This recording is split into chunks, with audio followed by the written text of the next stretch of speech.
दोस्तों last video के and में हमने देखा था कि वीस अल्ट्रा वेजिटो से बोलता है कि वो उसे आज़ाद कर देगा और ये बात सुन के अल्ट्रा वेजिटो बिल्कुल हैरान रह जाता है। और उसके तुरंत बाद हम एक फ्लैशबैक में जाते हैं और तभी हम देखते हैं कि अल्ट्रा वेजिटो के कैद होते ही क्या हुआ था। हम देखते हैं कि अल्ट्रा वेजिटो के हाथ पैर पूरी तरीके से कैद होते हैं, पर अभी उसने पूरी तरीके से रियलिटी को माना नहीं होता कि अब वो यहीं पर कैद रहेगा। उसके दिमाग में अभी भी एक होप होती है कि वो किसी तरीके से इस सिचुएशन से बच के निकल जाएगा। वेजिटो अपने आप को छुड़ाने की पूरी कोशिश कर रहा होता है और वो सभी चैन्स को खींच रहा होता है। वो बोलता है कि आखिर ये चैन किस चीज़ से बनी है, मैं तो इन्हें बिल्कुल भी हिला नहीं पा रहा हूँ। ये चेन जिस भी चीज़ की बनी हो, ये मेरी की को सप्रेस कर रही हैं। ज़ेनो, मुझे यहाँ से बाहर निकालो।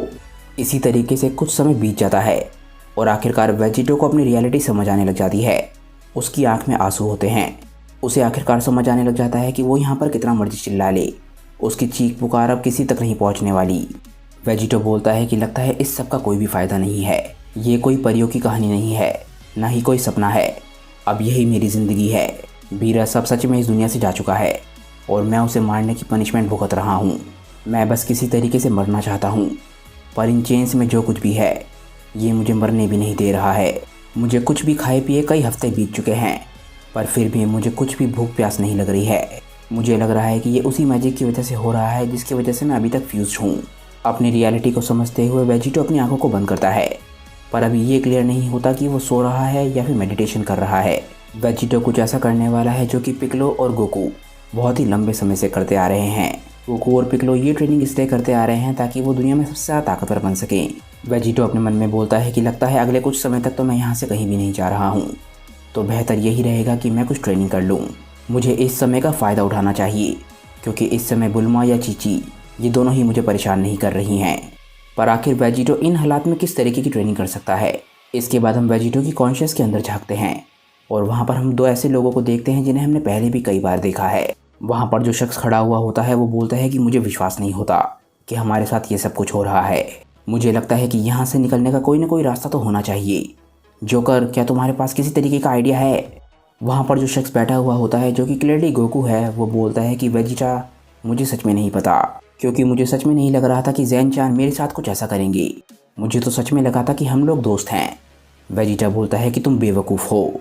क्या तुम्हें सच में लगता है कि ओमनी किंग यानी कि सबसे ऊपर बैठा हुआ राजा सच में तुम्हारा दोस्त हो सकता है?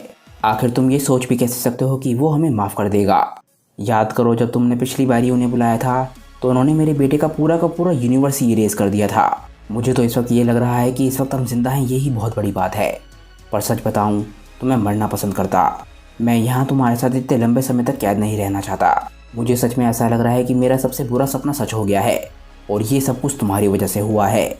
आखिरकार वेजिटो में फ्यूज़ होने का आइडिया तुम्हारा ही था। गोकू ऐसे हालातों में भी हंस रहा होता है। वो बोलता है, वेजिटा, ये बात तुम्हें भी पता है कि हमारे पास उस समय कोई भी चॉइस नहीं थी। अगर हम वेजिटो बन के लॉर्ड बीरस से ना लड़ते तो हो सकता है कि वो हमें वहीं के वहीं इरेज कर देते। एटलीस्ट अब हमारे पास एक चांस है कि हम जिंदा घर वापस लौट सकते हैं। और वैसे भी मुझे लगता है कि हमारे साथ जो कुछ भी हुआ है वो तुम्हारी वजह से हुआ है। मुझे लगता है कि अभी तुम्हारा अल्ट्रा ईगो पे पूरी तरीके से कंट्रोल नहीं है, जिसकी वजह से ये सब कुछ हुआ है। इसी वजह से हम लोग अपनी ताकत का अंदाज़ा नहीं लगा पाए और लॉर्ड बीरस मारे गए। अगर उस वक्त हम मेरे अल्ट्रा इंस्टिंक्ट का इस्तेमाल कर रहे होते तो शायद ऐसा ना होता। वेजिटा को ये बात सुन के बहुत ज़्यादा गुस्सा आ जाता है। वो बोलता है, क्या जोकर, तुमने क्या बोला? तुम मुझे इनएक्सपीरियंस्ड बोल रहे हो? कैकरॉट, अपनी बकवास करना बंद करो। इसमें जितनी मेरी गलती है उतनी तुम्हारी भी गलती है। इस पूरी सिचुएशन को मेरे ऊपर ब्लेम करने की कोशिश मत करो। और वैसे भी मैं तुम्हें बता देना चाहता हूँ कि मेरी अल्ट्रा ईगो ऑलमोस्ट कंप्लीट हो चुकी है, क्योंकि लॉर्ड बीरस मुझे बहुत लंबे समय से ट्रेन नहीं कर रहे हैं, जबकि तुम आज तक अपने अल्ट्रा इंस्टिंक्ट को कंप्लीट करने की कोशिश कर रहे हो और वीस के साथ अभी भी ट्रेनिंग करते हो। अगर मैं तुम्हारी जगह होता तो मैंने अल्ट्रा इंस्टिंक्ट को मास्टर करने की कोशिश कब की छोड़ दी होती। ये बात सुन के गोकू एकदम से हंसने लग जाता है। तभी हम देखते हैं कि गोकू के आसपास का ऑरा पूरी तरीके से बदल जाता है। हम देखते हैं कि गोकू की आंखें बंद होती हैं और उसके चेहरे पर एक स्माइल होती है। वो बोलता है, वेजिटा, शायद तुम सही कह रहे हो, आखिरकार तुम एक जीनियस हो। ये बात बिल्कुल भी मत सोचना कि मैंने इस चीज़ को नोटिस नहीं किया कि तुमने अपने अल्ट्रा ईगो को इतनी तेज़ी से मास्टर किया है। पर मुझे लगता है कि अब हमारे पास काफ़ी समय है, क्योंकि ये समय हमें एक दूसरे के साथ ही बिताना है। तो मुझे लगता है कि ये एक बहुत ही अच्छा समय है जिसमें हम अपने अपने टेक्निक्स को मास्टर कर सकते हैं। तभी हम देखते हैं कि गोकू अपनी अल्ट्रा इंस्टिंक्ट की टेक्निक का इस्तेमाल करने लग जाता है और उसके बाल सिल्वर रंग के हो जाते हैं। वो बोलता है, वेजिटा, क्या तुम तैयार हो? ये लड़ाई तुम तब से चाहते हो जब वो के सामने हमारी आखिरी लड़ाई रुक गई थी, मैं और तुम अपनी पूरी ताकत का इस्तेमाल करते हुए। पर अब ये मत कहना कि तुम यहाँ पर कैद होने की वजह से बहुत ज़्यादा बेचैन हो, क्योंकि मुझे नहीं लगता कि तुम मेरे साथ फाइट का एक चांस खोना चाहोगे जब मैं अपनी पूरी ताकत का इस्तेमाल कर रहा हूँ। अगले ही पल हम देखते हैं कि वेजिटा एकदम से अपनी अल्ट्रा ईगो की फॉर्म में चला जाता है। वेजिटा बोलता है काकारोट, मुझे सच में बहुत ज़्यादा पसंद आता है जब तुम इतने कॉन्फिडेंस में इतनी बकवास करते हो। मुझे सच में इसमें बहुत ज़्यादा हंसी आती है। ये बात तुम भी उतने ही अच्छे तरीके से जानते हो जितना मैं जानता हूँ। एक सैयन कभी भी एक बैटल के लिए मना नहीं करता। इसके बाद हम देखते हैं कि गोकू और वेजिटा दोनों ही एक दूसरे को घूर रहे होते हैं। गोकू बोलता है वेजिटा मुझे पता है, पर हाँ मुझे लगता है कि तुम भी एक बात अब तक समझ गए होगे कि इस तरीके की सिचुएशन में हम दोनों में से कोई नहीं मर सकता, क्योंकि ये सिचुएशन पूरी तरीके से हमारे दिमाग में हो रही है। तो ये बात याद रखना कि मैं अपनी पूरी ताकत का इस्तेमाल तुम्हारे खिलाफ करने वाला हूँ, जितनी ताकत का इस्तेमाल मैंने मोरो के खिलाफ भी नहीं किया था। वेजिटा भी ये बात सुन के हंसता है और बोलता है काकारोट, मैं बस यही सुनना चाहता था। काकारोट चलो अब शुरू करते हैं। इसके बाद हम देखते हैं कि गोकू और वेजिटा दोनों ही एक दूसरे की तरफ अटैक करने के लिए बढ़ते हैं। दोनों की बहुत ही ज़बरदस्त लड़ाई शुरू हो जाती है। दोनों एक दूसरे को बहुत ही ज़बरदस्त पंच मारते हैं और लगातार एक दूसरे पर अटैक्स कर रहे होते हैं। अगेन दोस्तों, ये सिर्फ वेजिटो के दिमाग में हो रहा है, यानी कि ये एक तरीके की सिमुलेशन ट्रेनिंग है।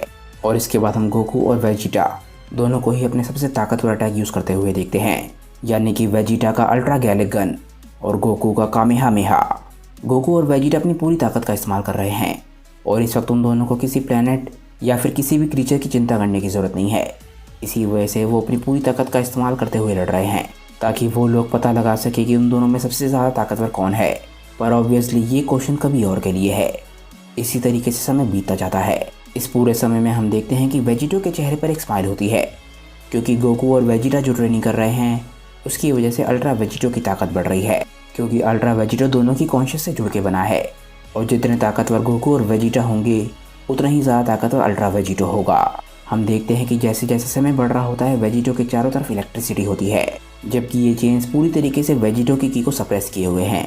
तब भी वेजिटो की बॉडी से की निकल रही होती है, जो कि एक साइन है कि वेजिटो कितना ज़्यादा ताकतवर हो चुका है। और इसी तरीके से गॉड अल्ट्रा वेजिटो का जन्म होता है, उन्हीं गॉड्स की देख रेख में जिन्होंने उसे कैद किया हुआ है।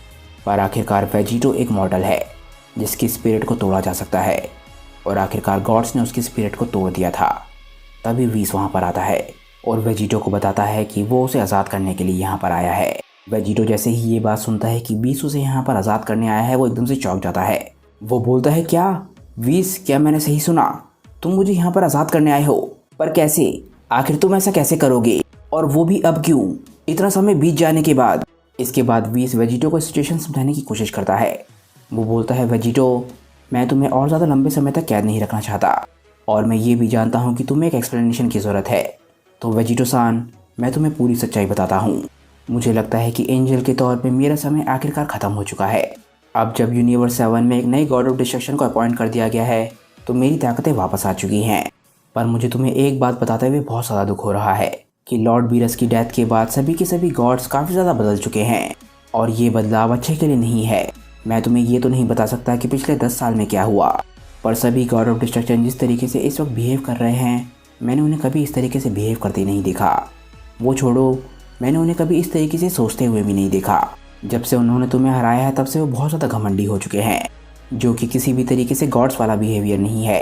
एक तरीके से तुम कह सकते हो कि सभी गॉड्स अब ये सोचने लग गए हैं कि उन्हें कोई छू भी नहीं सकता, क्योंकि वेजिटो सान, उन्होंने तुम्हें हरा के एक एग्जाम्पल सेट किया है, क्योंकि तुम मल्टीवर्स के सबसे ताकतवर मॉडल थे, सबसे ताकतवर मॉडल जो कि आज तक एग्जिस्टेंस में आया है। और उन्होंने तुम्हें ज़िंदगी भर के लिए कैद कर दिया क्योंकि तुमने उनमें से एक को मारा था। मैं बहुत ही लंबे समय पहले हार मान चुका था, पर फिर भी मैं चले जा रहा था, क्योंकि मैं जानता हूँ कि एक एंजल के तौर पे मैं गॉड्स के बारे में कुछ भी नहीं भूल सकता। पर रिसेंटली उन गॉड्स ने किसी ऐसी चीज़ को डिस्ट्रॉय किया है जो कि मेरे काफ़ी ज़्यादा नज़दीक थी। इसीलिए मुझे समझ आ चुका था कि जैसे ही यूनिवर्स 7 में कोई नया गॉड अपॉइंट होगा और जैसे ही मेरी ताकतें वापस लौटेंगी, मैं यहाँ पर तुमसे मिलने आऊँगा। मैं तभी से जानता हूँ कि इस पूरी सिचुएशन को सही करने के लिए कुछ न कुछ करना ज़रूरी है, और इसीलिए मैं तुम्हें यहाँ पर आज़ाद करने आया हूँ। ये मेरा एंजल के तौर पे आखिरी एक्ट होगा। वेजिटो सान, मैं तुम्हें यहाँ पर बचाने के लिए आया हूँ, ताकि मैं उस गलत को ठीक कर सकूँ जो तुम्हारे साथ हुआ है। पर इस बारी मुझे टाइम रिवर्सल की ज़रूरत नहीं है। वेजिटो वीस की बात सुन के हैरान रह जाता है। वो बोलता है वीस, तुम डिसअपियर होने की बात कर रहे हो, पर कहाँ? वीस, मुझे सच में समझ नहीं आ रहा है कि तुम किस बारे में बोल रहे हो। मुझे बताओ कि तुम आखिर कहना क्या चाहते हो। वीस वेजिटो के आगे अपना हाथ रखता है। ऐसा लगता है कि वीस वेजिटो के चेहरे पे कोई ब्लास्ट शूट करने वाला है। वेजिटो भी काफ़ी हैरान होता है। वीस वेजिटो से बोलता है कि वेजिटो शांत हो जाओ। मैं जानता हूँ कि मैं जो कुछ भी बोलने वाला हूँ वो काफ़ी नहीं होगा, पर मैं चाहता हूँ कि तुम मेरे आखिरी वर्ड्स को सुनो।